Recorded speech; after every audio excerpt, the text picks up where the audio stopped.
you might be feeling as your kids are aging or growing. They don't need you as often. They are going to college. They are moving out of the house. And you're feeling this confusion within yourself of who am I beyond the roles of mom and wife. In this replay video, we are talking about who you are beyond the role of mom and wife and action steps that you can take to get more clarity on your identity and who you are in this season of your life. So welcome back to those of you that are new to the channel. I would love for you all to comment, to put some engagements in. My name is Mallory. I'm the founder and owner of Verde, and I welcome you to this space. So it's very common when your kids are growing and they are, again, going off to college, they are moving out of the house, and they're not asking for you to do things as often for them, or you're not cooking as much, you're not cleaning as much, or you're not running the errands, they're not little anymore. And it feels confusing and it feels conflicting and it feels like, well, who am I in this season beyond just being their mom and beyond just being a wife? And it's very normal, what I want to say, for you to feel this. And it's very valid for you to feel this. You're not crazy. You're not isolated. You're not alone. Many women from research that we've conducted feel this way, feel this confusion. And while I don't have kids and I'm not married yet, I've experienced what it feels like to feel confused in who you are. And that puts confusion in regards to your whole world. It feels like when you're confused on who you are, the rest of the world, the rest of how you show up feels confusing. So what I want to say is that, and what we're going to dissect today, is that you are more than just the role of mom and wife. And while those are beautiful titles and beautiful roles to take on, some of you might be feeling, I am ready to release the roles. I've been doing this for years and I've overgave for years. I've felt like a doormat. I've cooked, cleaned, been the house manager, housemaid, and I'm ready to go on a retreat and I'm ready to do my own thing and I'm ready to learn about who I am and I'm ready to invest in me and I want luxury and I want to spoil myself, and you're absolutely deserving of that. And so some of you might be feeling that, where you're like, love my family and I'm so glad that they are out of the house. I'm so glad that they are taking care of themselves in ways now, because now I get to pour into me and now I get to see even more of who I am. Okay, so some of you might be feeling that way. Others of you might be feeling terrified. You might be feeling like, well, I don't know who I am, again, besides just being a mom and cooking and cleaning and picking up after the kids and, always being there for them and always being on call. And, now they have their friends, or they're not calling me as much, or I don't have to cook as much, but I'm still doing all these activities and I'm still doing all these things. But I just feel lost because I don't know what to do. And so it's like you're holding on to being the mom, being the wife. And so much of this journey throughout life is recognizing that we never stop becoming. we never stop unlocking who we are. We're always growing, we're always shifting, we're always evolving. And so if we continue to hold on for consistently for years to these roles that serve us in ways and are so beautiful and amazing in ways, and if we don't open our eyes to recognize that we are more than just one thing, we'll stay stuck in something that was meant for us to release or experience more. And I believe that everything is in God's timing. So it's very common as you're watching this to also start to think, well, okay, I could have done this when I was much younger, maybe when I was 40 and the kids were younger, and all these thoughts can start coming up. And the point of this is to not go into shaming yourself. So the point of this is to love yourself, to think about how you would speak to the 5-year-old version of you or the 20-year-old version of you, or your daughter, your son, your child. If they were experiencing this, what advice would you give to them? So the point of this is not to shame yourself, because that is not helpful. The point of this is to love yourself and to smile. And it's going to feel weird. It's going to feel silly because it's probably not as common yet for you to love yourself in that caliber, in that way. But it becomes a new habit the more that you do it. So we're forming new habits by doing this. So what I want to touch on is that you could be feeling 2 different ways. So regardless of how you're feeling, whichever way, what I want us to go over is that there's this concept known as the ego. And it's basically this idea of who you are. So while some of you might be feeling really, really excited and motivated and like, I'm ready to invest in a luxury retreat, and I'm ready to go shopping, and I'm ready to have spa days, and I'm ready to get my nails done, and I'm ready to just do my own thing. Some of you might be feeling that way. And then again, some of you are like, I just feel so stuck. I don't know who I am beyond these roles. I'm holding on for dear life to mom and wife.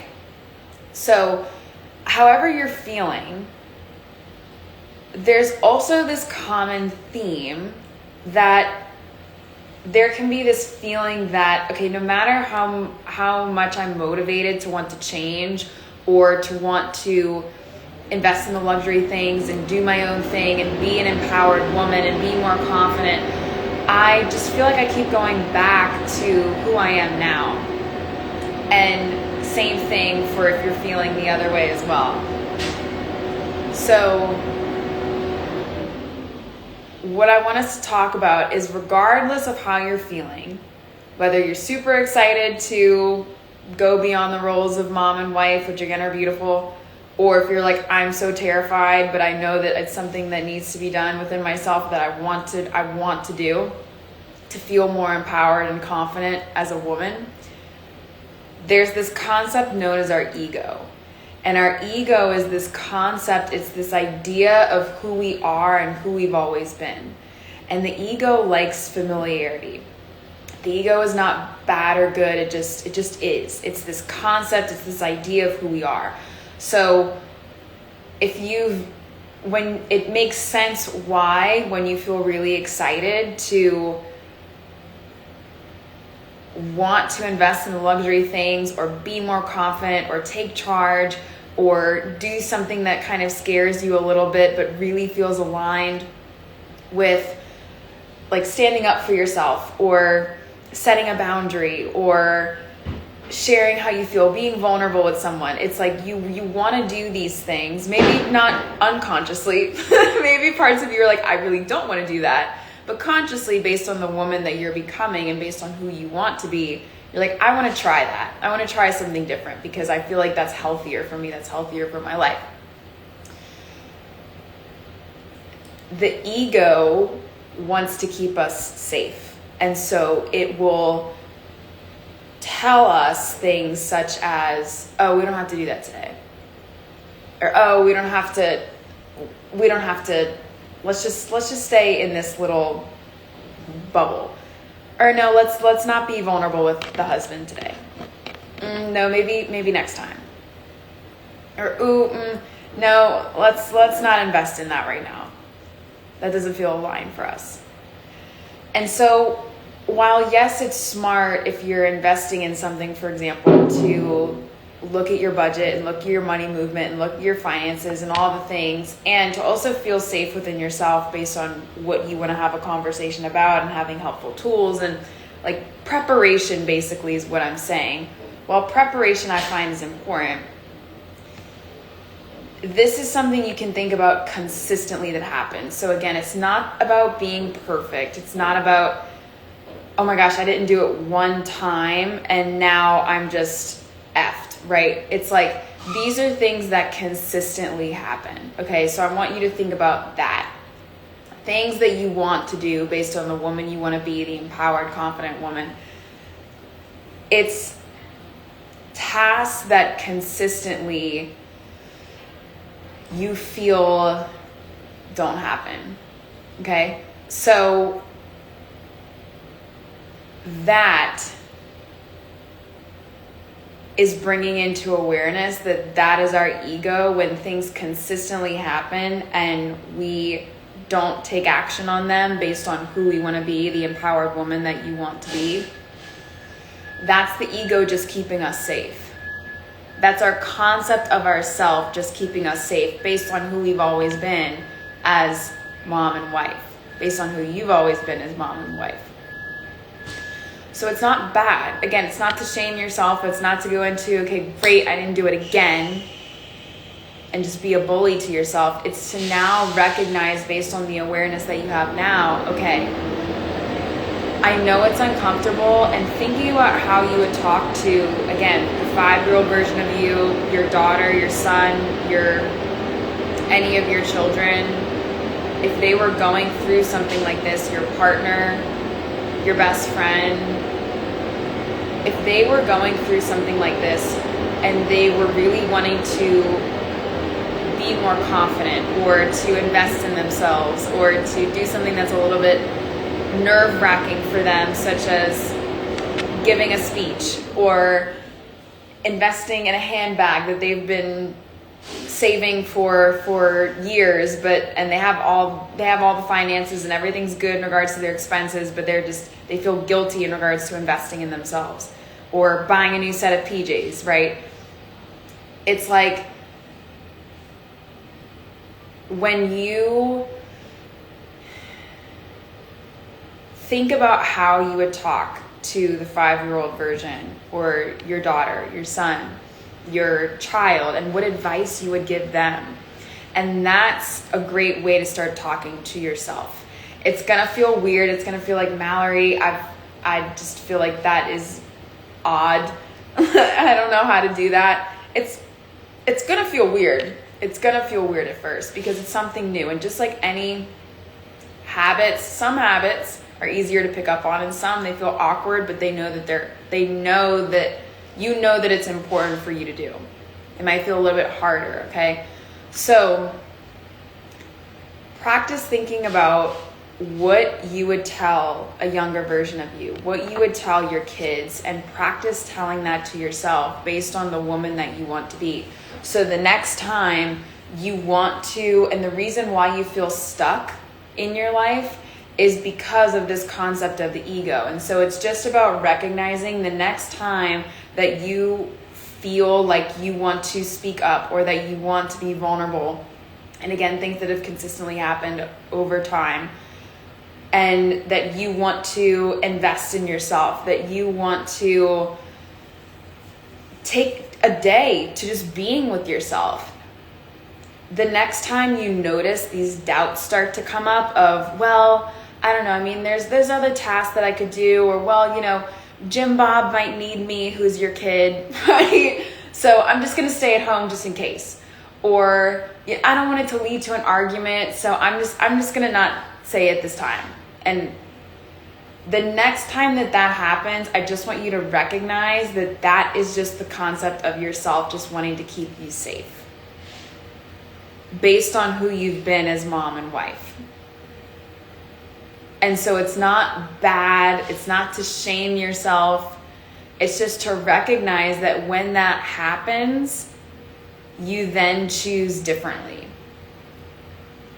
You then choose, and again, this, I really want to emphasize that these are things that consistently you do. Okay, so it's not just, again, a one-time thing where you're like, I had a thought that I really want to invest in a handbag and I didn't do it this one time, so now I'm a terrible person, right? It's not that.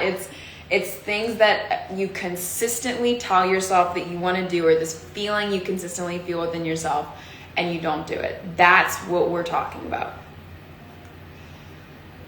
Just recognize the next time it happens that it's you just wanting to keep you safe.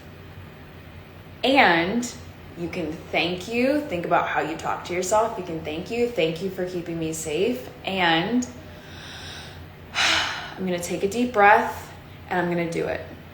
And it might feel awkward and it might feel silly and it might feel weird and it might not go great, but I'm going to do it. Or it might feel empowering and it might feel liberating and you might cry because there's so much relief and there's so much joy and you feel proudness within yourself. Like there's been times where I've wanted to speak up for myself when someone was talking to me a certain way and I didn't like it.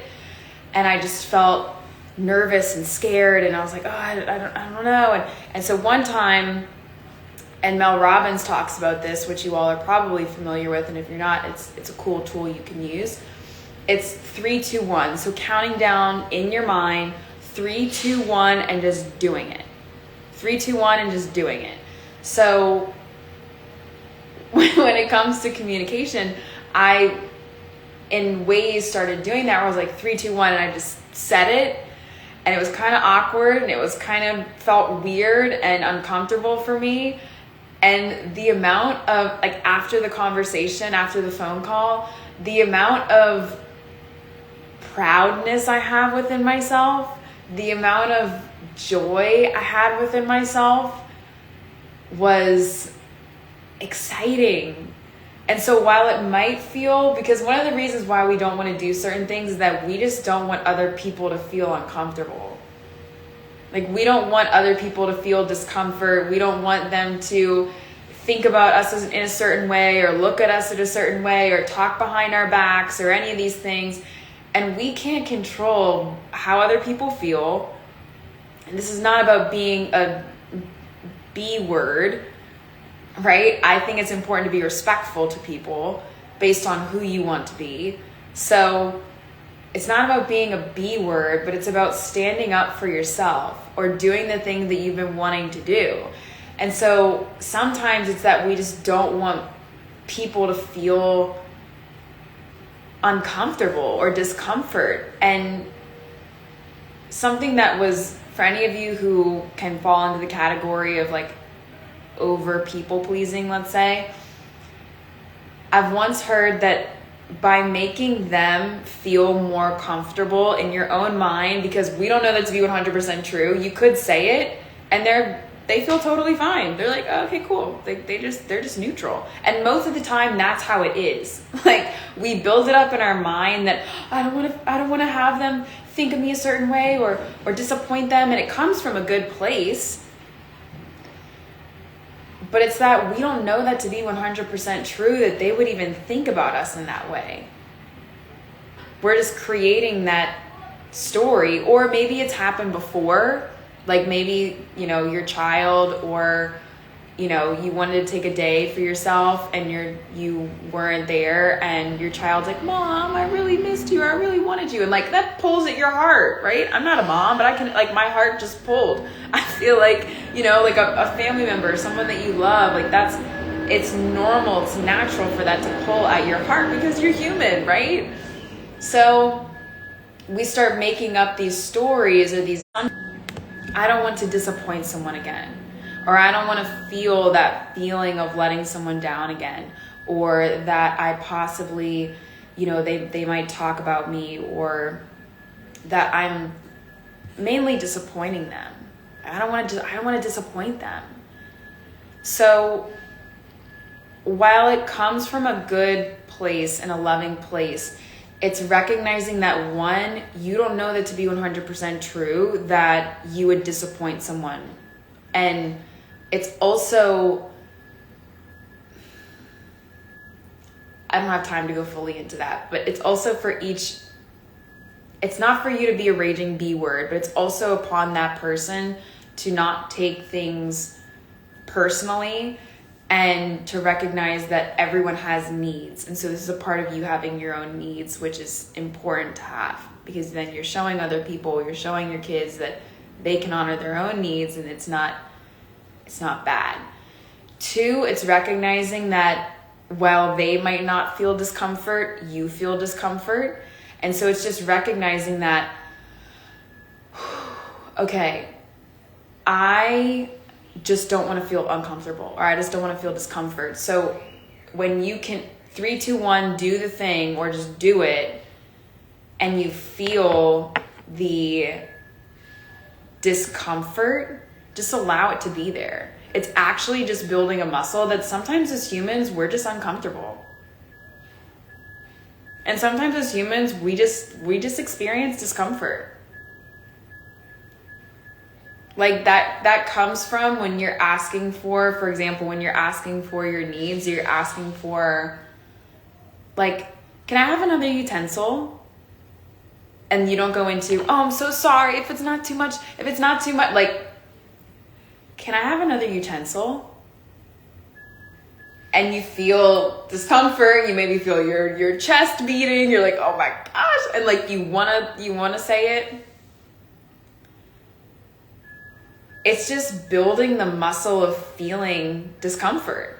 And when you can hold discomfort, and that's also, I think, what makes you great at sales as well, is when you can just pitch and just like sit in that uncomfortability or sit in that discomfort when you ask for what you want, or when you do something that you want, for example. So I have 10,000 different ideas that are coming in, so I want to try to narrow it in. So it's one, recognizing that you don't know it to be 100% true, that someone's going to feel discomfort or mad at you or anything like that. It's mainly within here. Or if it has happened before, it's recognizing that, one, your needs are still important and valuable. And I mean, there's so many different nuances to this, that you either have a conversation about it, you know, there's different things, but that it's not on you to negate your own needs, because, and this is what I wanted to get to, by assuming that you want to please the other person, meaning that you don't want them to feel uncomfortable, you make yourself uncomfortable. Right? Like just kind of sit with that for a second. By assuming that someone else is going to be uncomfortable, or you don't want someone else to experience discomfort, you feel uncomfortable. You feel discomfort. So either way, someone might feel discomfort, and you know for sure consistently, because it's been happening, that you definitely feel discomfort.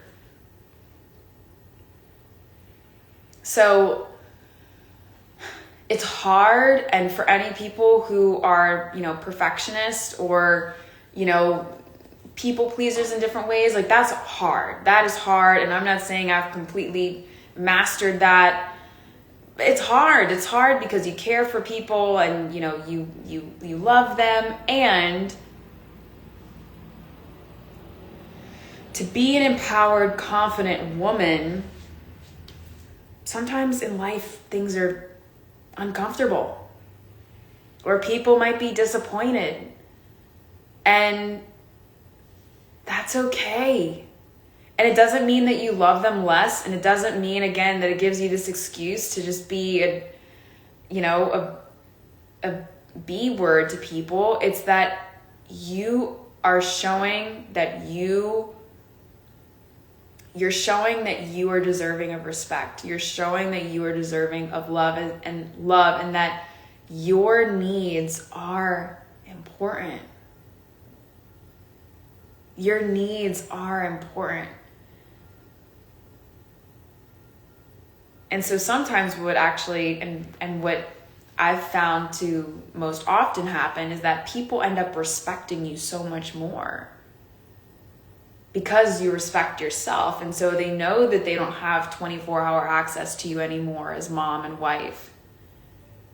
And they know that when you are there with them, it's because you want to be, not because you have to be, or you feel like you have to be because of this role of mom and wife. So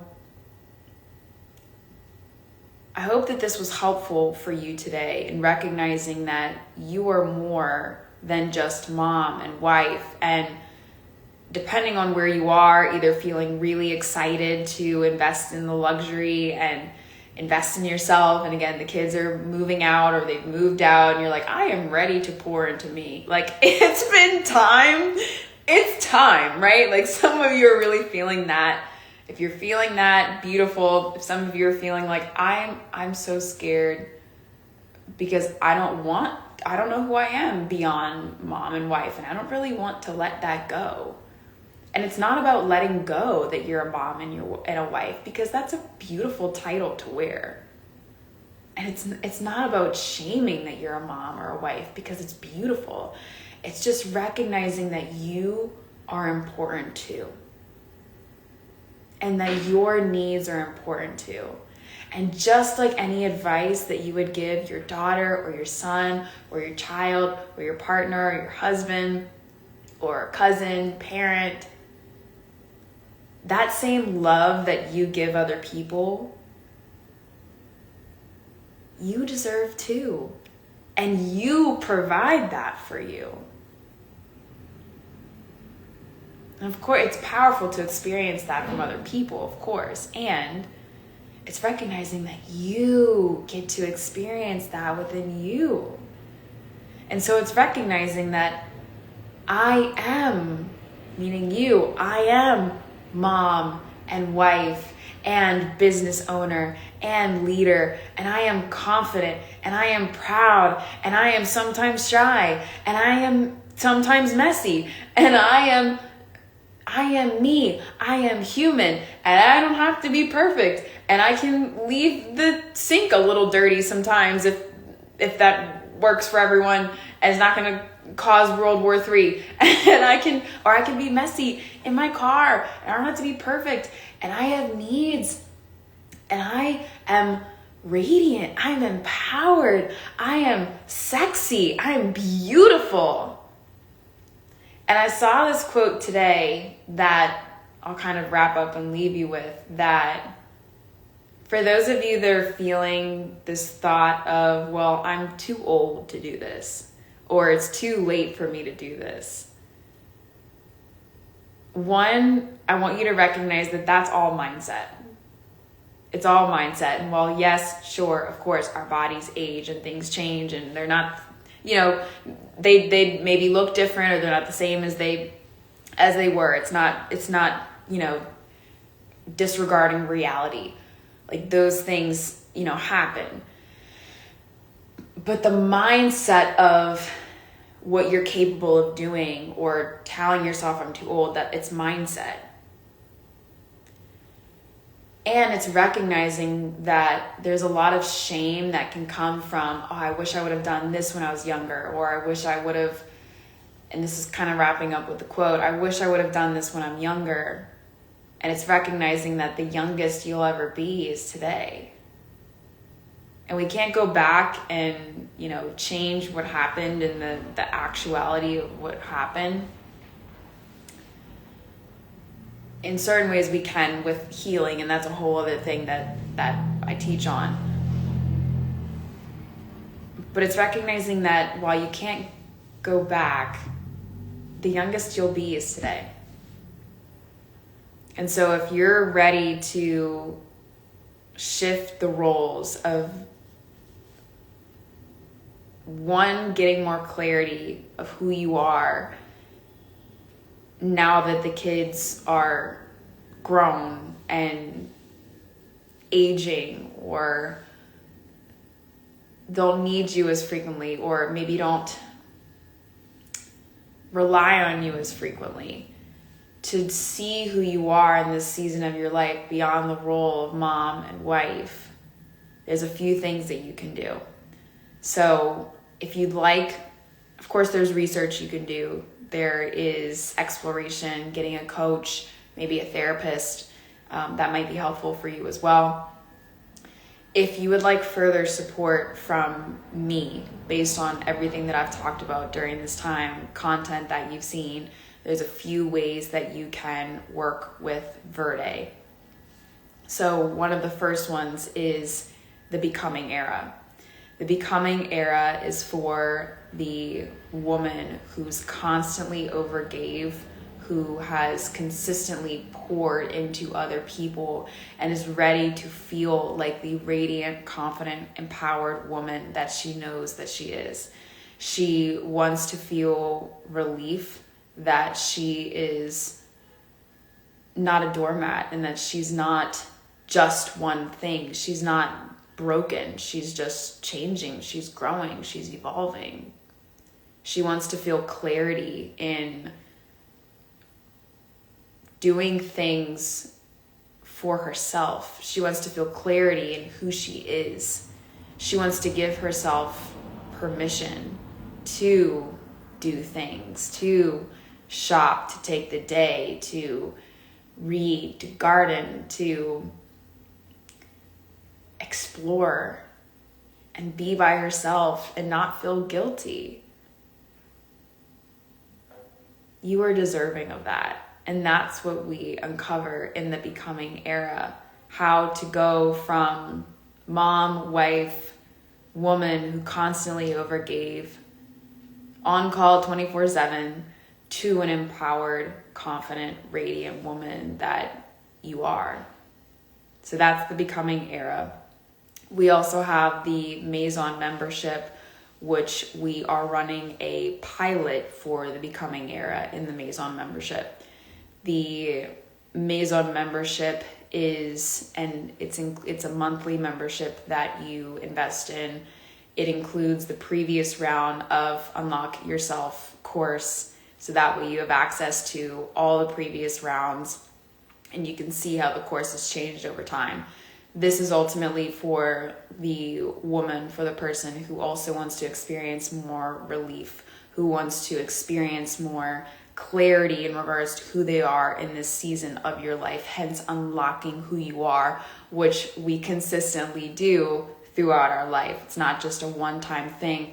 It's for you in the Unlock Yourself Maison to learn the tools, so that way as you consistently go on the journey of life, you have these tools to help you. So I hope that this was helpful for you today in experiencing more ease, a little bit more clarity, a little bit more love, a little bit more taking a deep breath within yourself, of feeling the relief, feeling the clarity, feeling more of the awareness that you are more than just mom and wife. You are a whole woman, and that's beautiful. And that you get to learn, you get to have more clarity in regards to who you are in this season of your life. So to invest in further support, you can go ahead and message us. You and I can talk about what options would be best for you. And we can go ahead, we can have the team send over any information that you'd like, and we can go from there.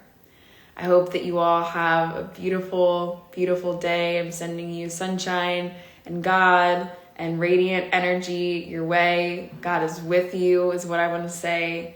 And I hope that you all have a beautiful day. Have a nice one. Bye.